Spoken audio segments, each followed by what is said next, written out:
Hi everyone, I'm Amy. Thank you so much for supporting me and my YouTube channel. I wanted to open up my heart today and share what has been going on over the last couple of weeks. I have not, we did put a video out yesterday that was pre-recorded before what I'm getting ready to share with you happened. So I'm a mother of 3 children. Very grateful and blessed to be a mother of 3 children. And my oldest child, Dylan, passed away February 22nd, 2022 at 22 years old. And yes, I'm sad, but I also have a lot of peace regarding Dylan's 22 years of life. And what I want to share with you is my son. He really struggled with depression, and the sadness was pretty intense. And at about 12 or 13, he had shared with me many years ago that he did not want to choose to numb himself with alcohol. Both of my parents are alcoholics. My mom is no longer here, but my dad is still active in his addiction. And he's like, I saw what that did to the family. So, as a curious teenager, he took his first pills out of his great-grandmother's, my grandmother's medicine cabinet. I did not know for many, many years later. And at the end of the day, at the end of just this journey of Dylan's 22 years of life, me being his mother, me being a very intuitive, empathic, sensitive person, as Dylan was also a very sensitive, empathic, intuitive person, I felt his pain of sadness. And there was nothing that I could do but just be there presently, consciously, the best of my ability. And what I chose to do is get involved in a program called Al-Anon, which is a program for anyone who is around or affected. It doesn't have to be a relative, it could be a friend, it could be a neighbor that has someone with addiction in their life. So I started Al-Anon, oh gosh, probably 14, 15 years ago, to educate myself on addiction itself and to learn also that there's nothing I could have said, done to fix Dylan. It's not about fixing Dylan. I became very sick myself trying to fix, manage, and control him. And even though working my program pretty hard, there were times when I did have hiccups along the way, but I did learn as I got deeper in my program and leaning on my sponsor, showing up to meetings, that there was really nothing that I could do except set healthy boundaries down with grace and compassion for my son. And I did that about 4 years ago.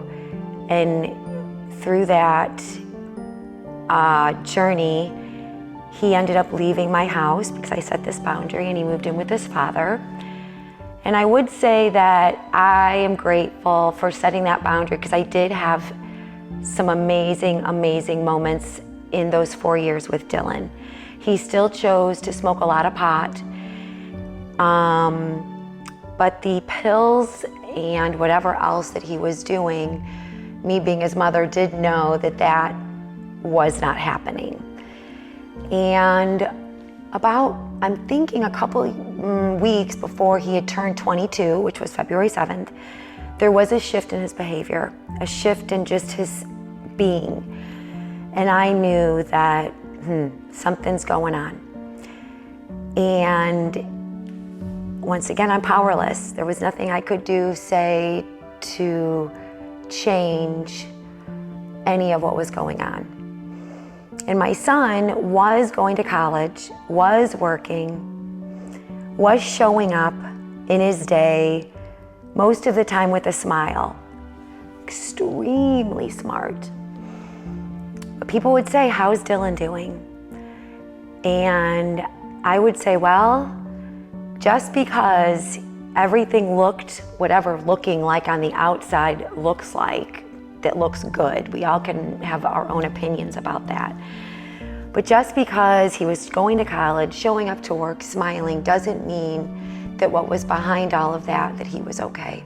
And that was something that I always knew that was there, me being his mother. And I just wanted to share that with all of you, because I know there's been a lot of people, reaching out saying, are you okay, Amy? And so that's what's been going on. And I am okay. Yes, I have sadness, but I also, there's a lot of peace within me, and I feel Dylan's peace. There's been a lot of beautiful things already in the short couple of weeks since his passing, which technically is 2 weeks today, that we've already received. So my heart to your heart, all of you, all throughout our entire world, is the biggest gift that I feel that I have done for myself is going within, and I talk about this in some of my workouts, is to go within yourself and to acknowledge your pain, feel your pain, do your best to heal from your pain. If it's therapy, if it's, sharing your story to someone that you feel safe with. Fitness is always there for me. And it's a big, big part of my to-go-to that's safe. My faith, I've never, ever, ever questioned my faith. Yoga, journaling, meditation, being outside, connecting with nature is a big, big part of something else that I do that helps me on my journey of self-discovery. So I just wanted to share all of that with you. That maybe just my story it's not about changing anyone, but just sharing my story and my journey as a mother, Dylan's journey of the mental illness and addiction that he really battled and struggled, and ultimately his life ended because of that. And at the end of the day, it is a choice. I go to a lot of open meetings and I sit around these tables and rooms, and a lot of the people in those rooms are like, I really don't know why I'm here.